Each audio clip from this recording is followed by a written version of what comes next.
बिस्मिल्लाहिर्रहमानिर्रहीम। अस्सलाम वालेकुम फ्रेंड्स, मैं हूं अबू बकर। आप देख रहे हैं अरहम कलेक्शन। तो जी फ्रेंड्स, आज एक और ज़बरदस्त यूनिक सा सेशन लिए आपकी खिदमत में हाजिर हैं। आज का हमारा सेशन इंशाल्लाह एंकर थ्रेड से बनने वाला ये हमारा ज़बरदस्त यूनिक सा डिज़ाइन है। तो सबसे पहले आप यहाँ पे देख सकते हैं, हमने अपने पेन का बिल्कुल सेंटर कर लिया है और इसी तरीके से हमने अपनी पट्टी का भी सेंटर कर लिया है।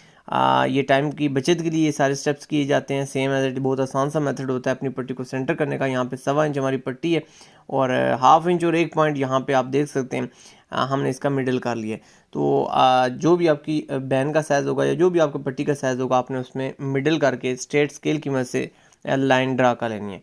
अब इसी तरीके से अगर बात की जाए तो ये जो हमारा साइज़ है, यहाँ पे आप देख सकते हैं 1/2 इंच और 1 पॉइंट है। तो यही रेशो आपने अपने हमारे जो कफ़ है उस पर रखनी है। 1/2 इंच और 1 पॉइंट पे हमने निशान विजिबल कर लिया है और उसके बाद हमारा जो कफ़ है इसका हमने सेंटर कर लेना है। यहाँ पे आप देख सकते हैं तकरीबन 9.5 इंच के करीब हमारा कफ़ है। तो 4.25 इंच पे हमने इसको स्ट्रेट इसका हाफ़ कर लिया है। तो स्ट्रेट लाइन इस तरीके से आपने लगा के विजिबल कर लेनी है और इसका आगे क्या फ़ायदा होगा इंशाल्लाह आगे जाके मैं आपके साथ शेयर करूँगा। इसी तरीके से बैंड में भी आपने मिडल कर लेना है। पट्टी में मिडल करने की आपको ज़रूरत पेश नहीं आएगी। अब नेक्स्ट इस तरीके से आपने कार्ड ले लेना है। इसकी विड्थ होगी तकरीबन 1 इंच से 1 पॉइंट कम। और अगर इसी तरीके से इसकी लेंथ की बात की जाए तो 3 इंच हमने यहाँ पे इसकी लेंथ ली है। और यहाँ पे आप देख सकते हैं इस तरीके से हमने जो कॉर्नर्स हैं वो टेपर कर देने हैं, तिरछे कर देने हैं। और यहाँ पे आप देख सकते हैं साइज़ जो है उस पर आपने कॉम्प्रोमाइज़ नहीं करना। सेम एज इट इसी तरीके से आपने पैटर्न बनाना है ताकि आपको आगे जाके प्रॉब्लम ना हो। यहाँ पे आप देख सकते हैं सेम एज इट इसी प्रोसीजर के साथ हमने अपने जो पैटर्न है इसका भी मिडल कर लिया है बिल्कुल इसको सेंटर से। और 2 पॉइंट पे हमने यहाँ पे तिरछापन दी है।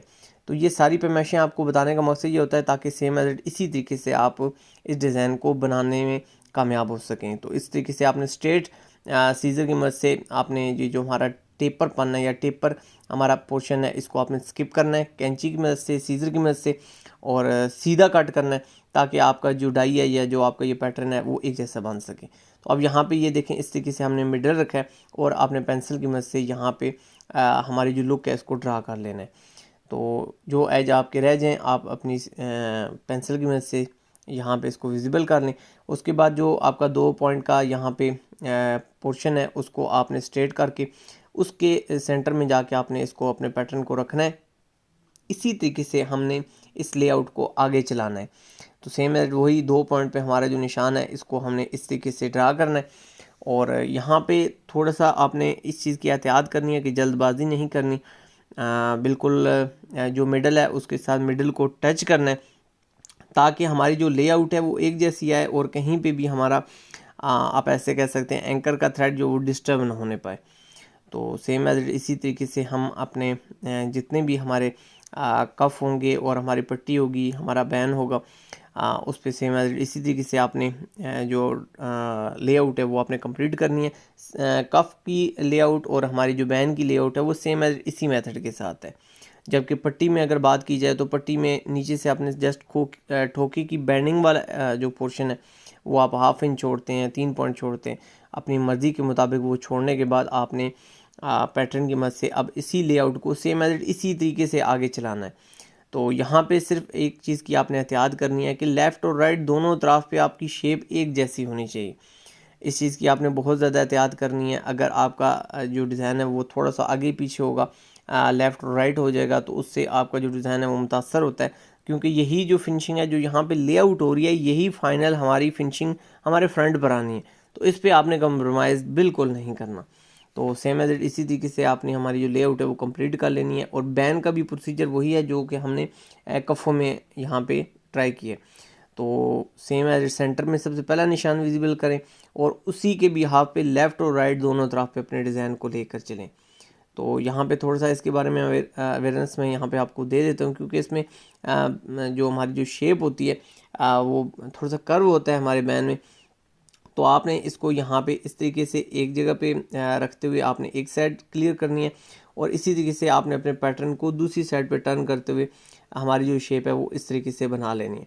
अब यहाँ पे जिस पैटर्न से आपने अपने बैन को कट किया है उसी पैटर्न को यूज़ करते हुए आपने जो हमारी बाकी लाइंस हैं उनको विजिबल कर लेना है। ये टेक्निक है, सिंपल सी टेक्निक है और इस टेक्निक को फॉलो करते हुए आपने इस तरीके से हमारी जो लेआउट है उसको विजिबल करना है। सेम एज इट यही प्रोसीजर है, बहुत आसान। कोई भी डिज़ाइन होता है उसके अंदर एक पीक पॉइंट होता है या एक ऐसा पॉइंट होता है जिससे वो डिज़ाइन उस पीक पॉइंट से वो बनाया जाता है। तो यहाँ पे अब एंकर थ्रेड हमने डिसीजन करना है, थोड़ा सा लाइट ले लें या थोड़ा सा फास्ट ले लें और इसको हमने बबन पे इस तरीके से फिल कर लेना है। हाथों की वजह से ये आपका फिल होगा और उसके बाद आपने अपनी जो मशीन की डब्बी है इसके अंदर इसको इंसर्ट करना है।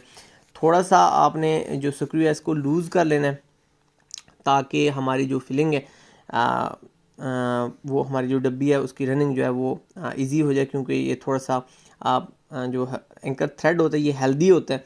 तो हमने कोशिश करनी है कि डब्बी को लूज़ करके ऊपर से टेंशन को टाइट करना है, उससे हमारी जो एंकर के धागे की सेटिंग है बहुत आसानी के साथ हो जाती है। आपके पास कोई भी मशीन है, सिंपल मशीन है, जोकी का कोई भी मॉडल है, सेम एज इसी प्रोसीजर को फॉलो करते हुए आप अपने जो एंकर के धागे की सेटिंग है वो इस तरीके से कर सकते हैं। नीचे से आपने डब्बी को लूज़ करना है और ऊपर से टेंशन को टाइट करना है, तो आपका एंकर का धागा यहाँ पे एडजस्ट हो जाएगा। तो इसी तरीके से अब हमने यहाँ पे फिलिंग करनी है। फिलिंग करते हुए कुछ चीज़ें हैं, कुछ टेक्निकल पॉइंट्स हैं जो कि आपके साथ मैं शेयर करता चलूँ। एक तो सबसे पहले जो मशीन की रनिंग है यहाँ पे, क्योंकि हमें टाइम भी बचाना होता है और हमने सारी चीज़ें आपके साथ शेयर करनी होती हैं, हर टॉपिक को कवर करना होता है, तो हमें थोड़ा सा वीडियो को फास्ट करना पड़ता है। जबकि दिखने में ऐसा नहीं होता कि वो डिज़ाइन 10 से 12 मिनट की, अगर वो वीडियो है तो 10-12 मिनट के अंदर बना है, ऐसा नहीं होता। हमारा भी कोई भी डिज़ाइन है उसको बनाने में हमें भी टाइम लगता है। सिर्फ वजह ये होती है कि आपके टाइम को बचाने के लिए या आपको समझाने के लिए हमें उस वीडियो को थोड़ा सा फास्ट करके आपको दिखाना पड़ता है। तो इसलिए आपने कोशिश करनी है कि एंकर का धागा जहाँ पे भी जिस मर्जी डिज़ाइन पे आप यूज़ करें, अपनी मशीन को एक सीक्वेंस के साथ आपने रन करना है। एक आप ऐसे कह सकते हैं स्लो मोशन में आपने इसको रन करना है और इस तरीके से रन करना है कि आपकी मशीन को एक तो आप ऐसे कह सकते हैं एक्सीलेटर से आपका झटका ना लगे आपके धागे को। इससे क्या होता है कि आपके जो धागा है उसकी सेटिंग डिस्टर्ब होती है और नीचे से जो आपके डॉट्स हैं वो डिस्टर्ब हो जाते हैं। बहुत ज़्यादा स्टूडेंट्स की कंप्लेन इसी वजह से आते हैं और जब हम उनसे बाकी डिटेल लेते हैं तो हमें पता चलता है कि वो मशीन का जो सीक्वेंस था या जो उनको चलाने की स्पीड थी वो उन्होंने मेंटेन नहीं रखी, जिसकी वजह से फिर प्रॉब्लम आती है। तो यहाँ पे इस तरीके से आपने एक साइड कंप्लीट करनी है और दूसरी साइड पे आपने बिल्कुल सिलाई के साथ जोड़ के सिलाई लगानी है, ताकि ये सिलाई इतनी जज ना हो और अगर जज हो भी तो थोड़ा सा ये आपका डिज़ाइन यहाँ पे विजिबल हो जाए और जो इसकी एचडी शेप है वो प्रॉपर बन सके। तो यहाँ पे एक साइड जब हम स्टार्ट करेंगे तो एक साइड पे हमारी मिसिंग होगी सिलाई और दूसरी साइड हमारी जो है वो कंप्लीट हो जाएगी। लेकिन जब हम इसी टर्न को दोबारा स्टार्ट करेंगे, रीस्टार्ट करेंगे दूसरी साइड से, तो अब ये हमारी जो सिलाई है वो जो हमारा मिसिंग वाला पोर्शन है वहाँ पे लग जाएगी, तो हमारा जो मिडल वाली सिलाई है वो सारी डबल हो जाएगी। तो ये इसी तरीके से आप हमारे जो कफ हैं उनकी सिलाई भी कर सकते हैं। इसी मेथड के साथ आप बैन की भी सिलाई कर सकते हैं, पट्टी की भी सिलाई कर सकते हैं। मेथड्स बिल्कुल सेम है, बस जो मेन चीज़ें हैं वो आपके साथ बताना मकसद था कि आपने एक तो मशीन को एक मुहतात तरीके से रन करना है, बहुत ज़्यादा फास्ट स्पीड नहीं अपनानी। और नेक्स्ट वन ये है कि सिलाइयाँ आपने बिल्कुल सीधी लगानी है। जितनी खूबसूरती के साथ आप सिलाई लगाएंगे आप ऐसे ही समझें कि आपका वो डिज़ाइन दूसरी तरफ भी उसी खूबसूरती के साथ आएगा। अगर जल्दी करेंगे तो आपका डिज़ाइन मुतासर होगा। और यहाँ पे आप देख सकते हैं सेम एज इट हमारा जो डिज़ाइन है वो कंप्लीट हो चुका है। तो ये किसी एज में भी आप इस किस्म का डिज़ाइन अप्लाई कर सकते हैं। ऐसे डिज़ाइन का यही एडवांटेज होता है कि इनसे आप भरपूर तरीके से फ़ायदा उठा सकते हैं, यंगस्टर्स को भी यूज़ करा सकते हैं। और सबसे बड़ी बात ये होती है कि आप इससे अर्निंग अच्छी जनरेट कर सकते हैं। इस किस्म के डिज़ाइन आपके काम को एक तो बेहतर करते हैं, आपकी प्रोडक्शन को बेहतर करते हैं, टाइम कम से कम लेते हैं।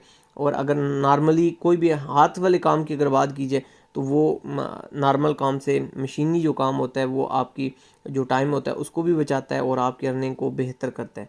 तो अल्हम्दुलिल्लाह हमारा बैन भी रेडी होने के बाद जो इसकी लुक है वो आपके सामने है।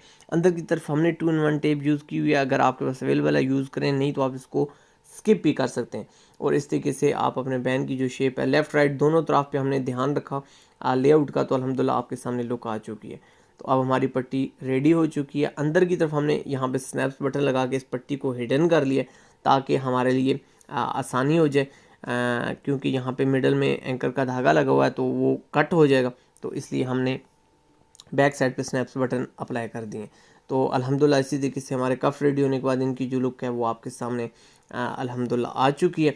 सेम एज इट हमारा डिज़ाइन रेडी हो चुका है। होप सो आज की वीडियो में आपको बहुत कुछ सीखने को मिला होगा। वीडियो पसंद है वीडियो को लाइक शेयर ज़रूर कीजिएगा, इससे हमारी हौसला अफजाई होती है। और अगर कोई भी बात है वो आप हमारे से कमेंट सेक्शन में हमसे डिस्कस कर सकते हैं। आपसे मुलाकात होगी नेक्स्ट इस ज़बरदस्त यूनिक से डिज़ाइन में। जब तक के लिए अपने दोस्तों बकर को दीजिए इजाज़त। सोहने राब दे हवाले।